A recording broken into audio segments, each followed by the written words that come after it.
معاہدہ کا آخری رکوع تھا، 7ویں سپارے میں بھی سورۃ المائدہ کا کچھ حصہ اور آخر پھر اس کے بعد سورۃ الانعام شروع ہوتی ہے۔ سورۃ المائدہ کی ابتدا اللہ تعالیٰ عیسائیوں کے حبشہ کے جو عیسائی تھے انہوں نے جب قرآن سنا، صحابہ کرام نے جب ان کے سامنے قرآن کی تلاوت کی تو قرآن نے ان پر اتنا اثر کیا، قرآن سے وہ اتنا متاثر ہوئے کہ وہ رونے لگے، ان کی آنکھوں سے آنسو بہنے لگے، یہاں تک کہ انہوں نے اسلام کو قبول کر لیا۔ اس واقعے کا ذکر ہے۔ نبی کریم ارشاد فرماتا ہے وَإِذَا سَمِعُوا مَا أُنزِلَ إِلَى الرَّسُولِ، جب انہوں نے سنا اس چیز کو جو رسول کی طرف نازل کی گئی تھی، تَرَىٰ أَعْيُنَهُمْ تَفِيضُ مِنَ الدَّمْعِ مِمَّا عَرَفُوا مِنَ الْحَقِّ، تو تم دیکھ رہے تھے ان کی آنکھوں کو، ان کی آنکھوں سے آنسو بہ رہے ہیں اس وجہ سے کہ حق کو پہچاننے کے بعد ان کی یہ حالت تھی۔ اللہ فرماتا ہے پھر انہوں نے کیا کہا، اس کے بعد کیا کیا؟ حق پہچاننے کے بعد انہوں نے کہا کہ یقولون ربنا آمنا فاکتبنا مع الشاہدین، اور ایمان لے آئے، اور کیا لے آئے؟ ایمان لے آئے۔ پھر اس کے بعد رب کریم اگلی آیات میں ارشاد فرماتا ہے کہ جو چیز تم پر حلال کر دی گئی ہے، لا تحرموا الطیبات ما احل اللہ لکم ولا تعتدوا، ایمان والو جو چیزیں اللہ تعالیٰ نے تمہارے لیے حلال کی ہیں اسے اپنے آپ پہ حرام مت کرو۔ حلال اور حرام کا جو اختیار ہے یہ اللہ کو ہے، یا اللہ تعالیٰ کی نیابت میں رسول اللہ صلی اللہ علیہ وسلم کو ہے۔ جس طرح رسول اللہ صلی اللہ علیہ وسلم کے بعد صحابہ نے یہ طے کیا کہ بعض نے کہا کہ ہم جو ہے روزانہ روزے رکھیں گے، رات پوری نفلیں پڑھیں گے، بیویوں کے قریب بھی نہیں جائیں گے، ایسی زندگی گزاریں گے۔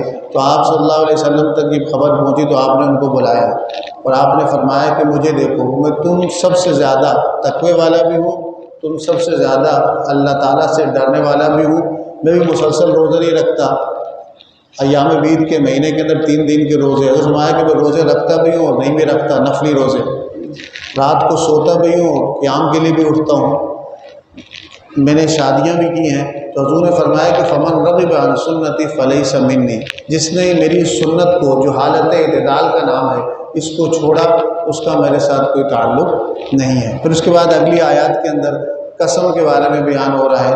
اللہ فرماتا ہے لا یؤاخذکم اللہ باللغو فی ایمانکم ولکن یؤاخذکم بما عقدتم الایمان، قسم کھانا جس کو عربی میں حلف کہتے ہیں، انگریزی میں عہد کہتے ہیں، سویرنگ کہتے ہیں۔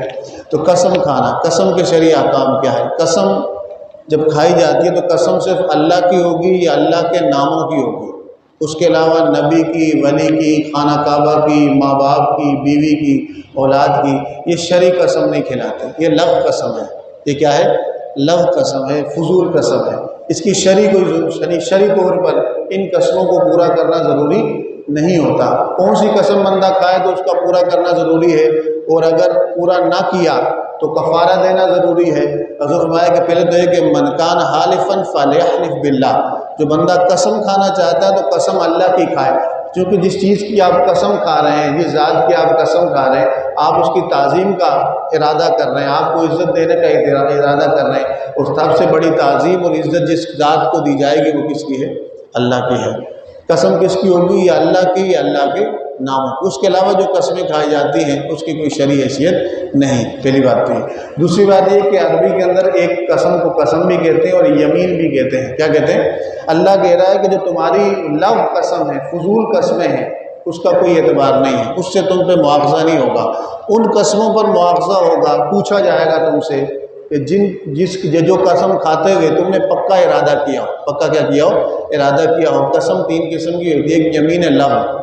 لغو قسم کیا ہے؟ کہ بھئی بغیر نیت کے بے دھیانی میں قسم کے الفاظ منہ سے نکل جائیں، اس کا اعتبار بھی نہیں ہے۔ پھر قسم کے الفاظ جب تک منہ سے نہ نکلیں اس وقت تک قسم کا اعتبار نہیں۔ دل میں سوچنا یا خیال کرنا یا دل میں قسم کے الفاظ آ رہے تھے، جب تک زبان سے نہ نکلیں اس وقت تک قسم نہیں کہلاتی۔ پہلی قسم ہے یمین لغو، فضول قسم۔ وہ قسم کون سی ہے کہ بے دھیانی میں بغیر نیت کے قسم کے الفاظ زبان سے نکل جائیں، اس کا بھی کوئی اعتبار نہیں۔ دوسری یہ ہے کہ ماضی کے کسی واقعے پر، گزشتہ کوئی واقعہ گزرا ہو، آپ سمجھ رہے ہوں کہ وہ ٹھیک ہے، آپ اس کو سچ سمجھ رہے ہوں، اور آپ نے خدا کی قسم کھا کے بولا کہ اللہ کی قسم یہ ایسا ہی تھا، بعد میں آپ کو پتہ چلا کہ بھئی ایسا نہیں تھا، یا آپ نے کہا کہ خدا کی قسم وہ آیا تھا، بعد میں پتہ چلا کہ وہ نہیں آیا تھا، تو یہ بھی فضول قسم ہے، اس کے آپ گناہ گار بھی نہیں ہوئے، لیکن اس قسم کی کوئی شرعی گرفت بھی نہیں ہے۔ دوسری قسم کیا ہے؟ یمین غموس۔ اللہ جب قسم بولے جائے تو اس سے مراد کون سی قسم ہوگی؟ اللہ یا اس کے ناموں کی۔ کوئی بندہ قسم کھائے، غموس کا مطلب ہے ڈوب جانا، گناہ کے اندر ڈوب جانا، گزشتہ واقعے، گزرے ہوئے کسی واقعے یا کسی چیز کے بارے میں آپ نے، کسی شخص نے جھوٹی قسم کھائی۔ کیا کھائی؟ جھوٹی قسم کھائی کہ خدا کی قسم میں نے یہ کام کیا ہے، اس نے وہ کام نہیں کیا تھا، جھوٹی قسم کھائی ماضی کی۔ اس کی ماضی کی، تو یہ قسم، جھوٹی جو قسم کھانا ہے، جھوٹی گواہی دینا ہے، یہ گناہ کبیرہ ہے، حرام ہے، توبہ کرنا چاہیے، استغفار کرنا چاہیے، اس کا وہ کفارہ نہیں ہے۔ جہاں تک جھوٹی گواہی ہے، آپ صلی اللہ علیہ وسلم نے جھوٹی گواہی کو شرک کے مترادف قرار دیا ہے۔ شہادت الزور عدلت بالشرک، جس طرح شرک بڑا گناہ ہے لیکن وہ کفر بھی ہے، لیکن جھوٹی گواہی اور جھوٹی قسم گناہ ہے، حرام ہے، لیکن کفر، بندہ کافر نہیں ہوتا، اس سے کافر نہیں ہوتا۔ جو دوسری قسم ہے اس کا بھی کوئی کفارہ نہیں ہے کہ بندہ خدا نہ خواستہ جھوٹی قسم کھا لے تو اس کا کفارہ ہے کہ توبہ استغفار کرے۔ تیسری قسم جو ہوتی ہے جس کا کفارہ دینا پڑتا ہے، تو ذہن میں رکھیں وہ فیوچر کی ہوگی، مستقبل کی ہوگی۔ کوئی بندہ قسم کہا ہے کہ اللہ کی قسم میں یہ کام نہیں کروں گا، یا فلاں بندے سے نہیں ملوں گا، یا فلاں چیز نہیں کھاؤں گا، یہ قسم کھائے کہ مستقبل میں کوئی کام نہیں کروں گا، کسی کام کو کرنے کی یا نہ کرنے کی قسم کھا لی۔ اگر وہ اس نے اپنی قسم پوری کی تب تو ٹھیک ہے، لیکن اگر اس نے اپنی قسم توڑ دی تو وہ حانث کہلاتا ہے، اس کو اپنی قسم کا کفارہ دینا پڑے گا۔ اور قسم کا کفارہ کیا ہے؟ 10 مسکینوں کو کھانا کھلانا، ایک مسکین ایک صدقہ فطر کی رقم، یا 10 مسکینوں کو کھانا کھلائے اوسط درجے کا، یا ان کو کپڑے دے، یا غلام آزاد کرے۔ غلام تو یہ 3 اب کام نہیں کر سکتا، اگر اس کی 3 کام کرنے کی اس کے اندر استطاعت نہیں ہے تو اب چوتھا کام کر سکتا ہے۔ فَمَن لَّمْ يَجِدْ فَصِيَامُ ثَلَاثَةِ أَيَّامٍ، 3 دن کے روزے رکھے، 3 دن کے کیا رکھے؟ روزے رکھے۔ یہ قسم کا کیا ہوگا؟ کفارہ ہو جائے گا۔ پھر اگلی آیات کے اندر ذکر ہے کہ ایمان والوں خمر، شراب، والمیسر، جوا، والانصاب، بتوں کے آگے جو قربانی دی جاتی ہے، والازلام، جو فال کے تیر پھینکے جاتے ہیں، کہا کہ یہ سارے بیہودہ اور فضول اور نجس کام شیطان کی طرف سے، اس سے دور رہو۔ اور شیطان چاہتا ہے ان کاموں کے ذریعے تمہارے درمیان عداوت، لڑائی جھگڑا اور نفرت پیدا کرے۔ جوئے کے درمیان جھگڑے ہوتے ہیں، فسادات ہوتے ہیں، شراب پی کر فسادات ہوتے ہیں۔ ایک تو یہ کہ تمہارے درمیان جھگڑا ڈالنا چاہتا ہے، وَيَصُدَّكُمْ عَنْ ذِكْرِ اللَّهِ وَعَنِ الصَّلَاةِ، اور اس کا دوسرا مقصد یہ ہے کہ اس کے ذریعے تمہیں اللہ کے ذکر سے بھی غافل کرنا چاہتا ہے، نماز سے بھی غافل کرنا چاہتا ہے، اور تم اس کام سے کیا رہو؟ دور رہو۔ پھر اس کے بعد اگلا ذکر ہے کہ بھئی جب بندہ حالت احرام میں ہو، تو حالت احرام میں جب وہ ہوتا ہے تو خشکی کے جو جانور ہیں ان کا شکار نہیں کر سکتا۔ تری کے کوئی جانور ہے کہ بھئی اگر وہ جہاز کے ذریعے، پانی کے ذریعے، سمندر کے ذریعے آ رہا ہے، اس دوران مچھلی وغیرہ کا شکار کر سکتا ہے، تری کے جانور کا، پانی کے جانور کا شکار کر سکتا ہے، خشکی کے جانور کا شکار نہیں کر سکتا۔ اگر شکار کیا یا شکار میں اس نے کسی کی مدد کی تو اس کو کیا دینا پڑے گا؟ کفارہ دینا پڑے گا۔ کیا دینا پڑے گا؟ کفارہ دینا پڑے گا۔ وہ کفارہ کیا ہوگا کہ اسی کی مثل جانور یا تو حرم میں جا کے ذبح کرے، یا اس کا کفارہ دے، یا جتنا کفارہ بنتا ہے اس کی مقدار میں روزے رکھے۔ پھر آگے اگلی آیات کے اندر رب کریم ارشاد فرماتا ہے کہ اچھا اور برا برابر نہیں ہو سکتا۔ لا يستوي الخبیث والطیب، برے کردار والا اور اچھے کردار والا برابر نہیں ہو سکتا۔ برے نظریے والا اور اچھے نظریے والا برابر کبھی بھی نہیں ہو سکتا۔ نہ ہی اچھی چیز، اچھے اور برے میں فرق ہے، ہر بندہ اس کو کیا کہتا ہے؟ جانتا ہے۔ وَلَوْ أَعْجَبَكَ كَثْرَةُ الْخَبِيثِ، اگرچہ کہ برائی کی کثرت تمہیں حیرت زدہ کر لے، اچھی لگے، لیکن برائی زیادہ بھی ہو تب بھی بری ہی ہے، اس کو کوئی اچھا نہیں کہتا۔ پھر اگلی آیت میں کفار کے ایک عمل کا ذکر ہے کہ انہیں کچھ جانور اپنے بتوں کے نام پر خاص کر لیے تھے کہ نہ اس سے دودھ نکالتے تھے، نہ اس سے کوئی نفع اٹھاتے تھے، نہ اس پہ سامان لاتے تھے، کہتے ہیں کہ بھئی یہ ہمارے فلاں بت کے نام ہے، فلاں بت کے نام ہے۔ اللہ فرماتا ہے ایسا کوئی شرعی حکم نازل نہیں ہوا، یہ جو حرکتیں کرتے ہیں وَلَكِنَّ الَّذِينَ كَفَرُوا يَفْتَرُونَ عَلَى اللَّهِ الْكَذِبَ، یہ اللہ تعالیٰ پر جھوٹ باندھا ہے۔ کیا باندھا ہے؟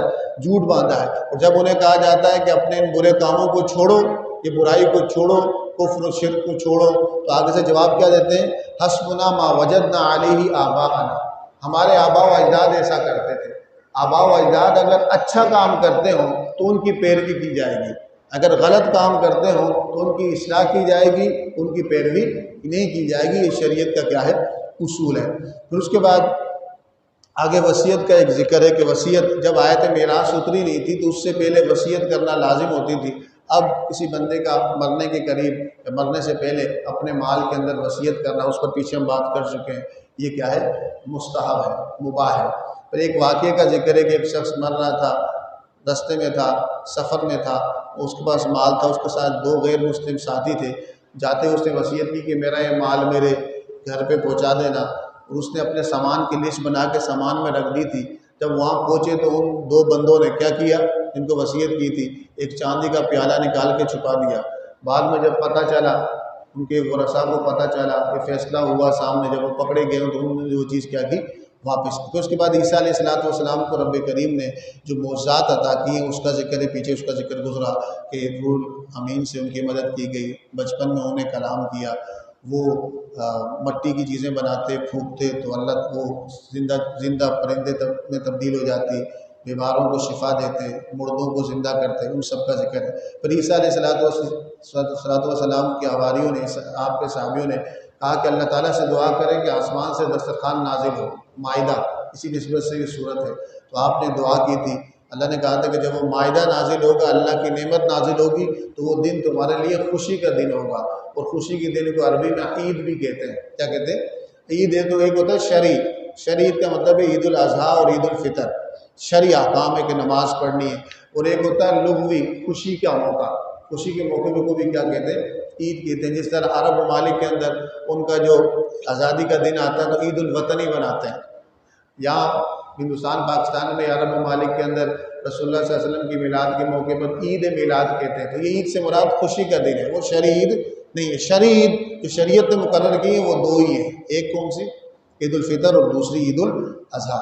پھر اس صورت کے آخر میں رب کریم کہتا ہے کہ اللہ تعالیٰ عیسیٰ علیہ السلام کو کہے گا قیامت والے دن کہ آپ نے ان لوگوں کو کہا تھا کہ مجھے اور میری ماں کو خدا کے مقابل خدا بنا دو، معبود بنا دو۔ کہتے ہیں کہ عیسیٰ علیہ السلام اعلان برات کریں گے کہ میرا ان کے ساتھ کوئی تعلق نہیں ہے۔ یہ سورۃ المائدہ کا اختتام ہوا۔ اس کے بعد سورۃ الانعام آتی ہے، اور انعام کہتے ہیں مویشی کو، جو کہتے ہیں جانور، مویشی، چوپائے۔ اس صورت کے اندر توحید، رسالت اور قیامت کے مختلف احوال کی منظر کشی کی گئی ہے۔ اللہ کی ذات، صفات، اللہ کی شان اور عظمت کا مختلف انداز سے، کائنات کی مختلف چیزوں سے اللہ تعالیٰ کی صفت تخلیق، اللہ کے خالق ہونا، مالک ہونا، رازق، قادر، مقتدر ہونے کا کیا گیا ہے؟ اظہار کیا گیا ہے۔ اس صورت کی ابتدا ہوتی ہے، رب کریم ارشاد فرماتا ہے الحمدللہ الذی خلق السماوات والارض وجعل الظلمات والنور۔ تمام تعریفیں اس اللہ ہی کے لیے ہیں جس نے زمین و آسمان کو پیدا بھی کیا، روشنی اور اندھیرے کو بھی پیدا کیا۔ ان کافروں کو دیکھو کہ اللہ تعالیٰ کے ساتھ کیا کرتے ہیں؟ کفر کرتے ہیں، اور اللہ کے برابر دوسری چیزوں کو کیا کرتے ہیں؟ ٹھہراتے ہیں۔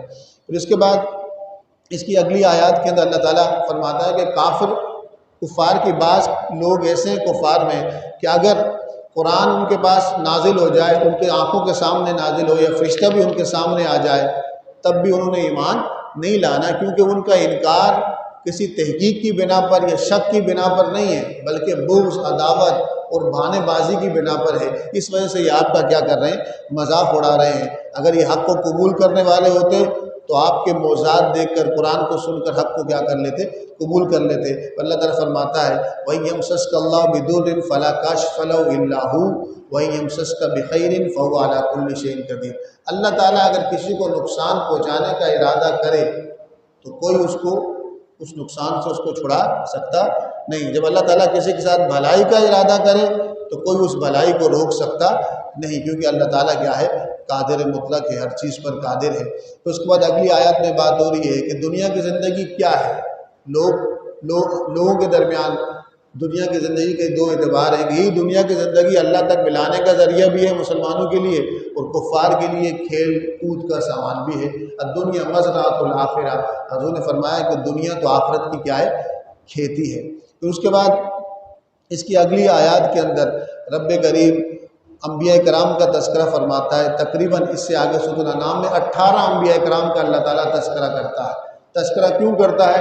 قرآن مجید میں اللہ تعالیٰ دوسری جگہ ارشاد فرماتا ہے کہ لِنُثَبِّتَ بِهِ فُؤَادَكَ، اپنے نبی کو تسلی دینے کے لیے، انبیاء کرام کا واقعہ بیان کیے جاتے ہیں تاکہ ان کا دین اور آپ کا دین، ان کا پیغام اور آپ کا پیغام، ان کی دعوت اور آپ کی دعوت ایک ہی تھی۔ جس طرح ان کو ستایا گیا، ان کو تکلیف دی گئی، اس طرح آپ کو بھی کیا دی جا رہی ہے؟ تکلیف دی جا رہی ہے۔ اس واقعے کا ذکر ہے۔ پھر ایک اور حقیقت کا ذکر ہے کہ جب کفار نے آپ صلی اللہ علیہ وسلم سے ڈیمانڈیں شروع کر لی کہ آپ یہ کر لیں، یہ کر لیں، تو آپ نے فرمایا کہ قُل لَا أَقُولُ لَكُمْ عِندِي خَزَائِنُ الْأَرْضِ وَلَا أَعْلَمُ الْغَيْبَ وَلَا أَقُولُ لَكُمْ إِنِّي مَلَكٌ۔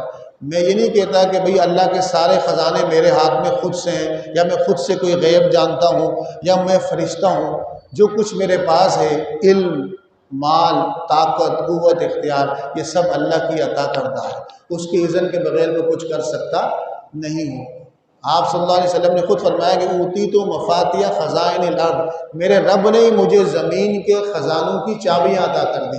تو یا اللہ بیان کر رہے ہیں کہ آپ انہیں کہیں کہ جو کچھ تمہیں میرے پاس کمال، علم، طاقت اور قوت نظر آتی ہے، اس میں میرا کچھ نہیں ہے، یہ سب کس کا ہے؟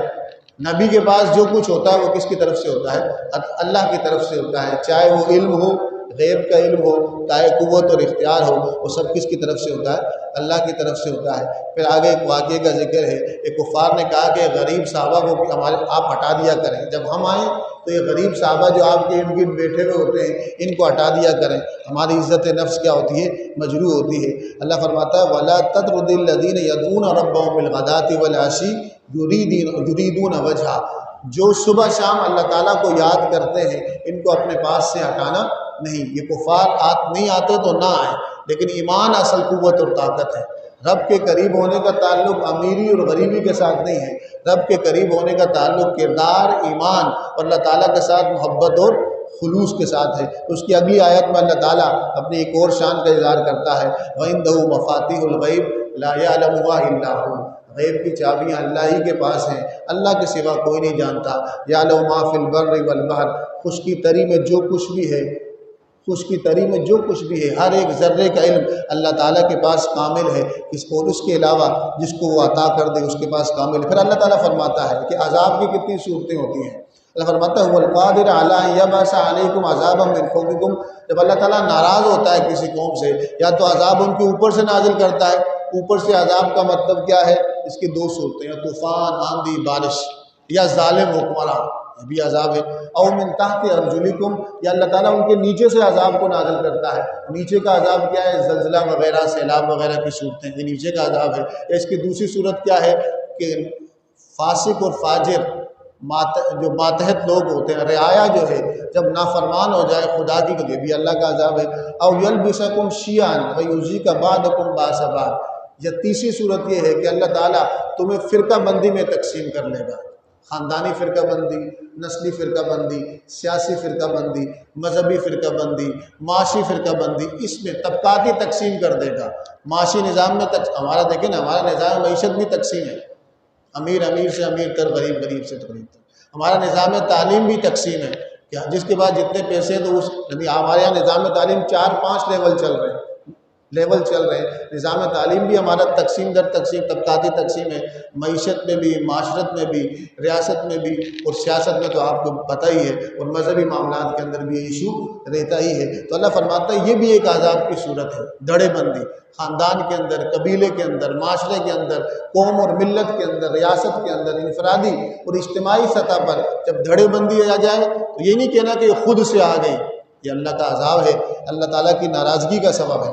تو اس کے بعد اگلی آیات کے اندر ابراہیم علیہ السلام کا ذکر ہے۔ اللہ فرماتا ہے کہ ہم نے ابراہیم کو وَكَذَلِكَ نُرِي إِبْرَاهِيمَ مَلَكُوتَ السَّمَاوَاتِ وَالْأَرْضِ وَلِيَكُونَ مِنَ الْمُوقِنِينَ، ہم نے ابراہیم کو اپنے تکوینی نظام کے کچھ آیتیں، نشانیاں، اسرار بتائے، راز بتائے تاکہ ان کا یقین اور بڑھ جائے۔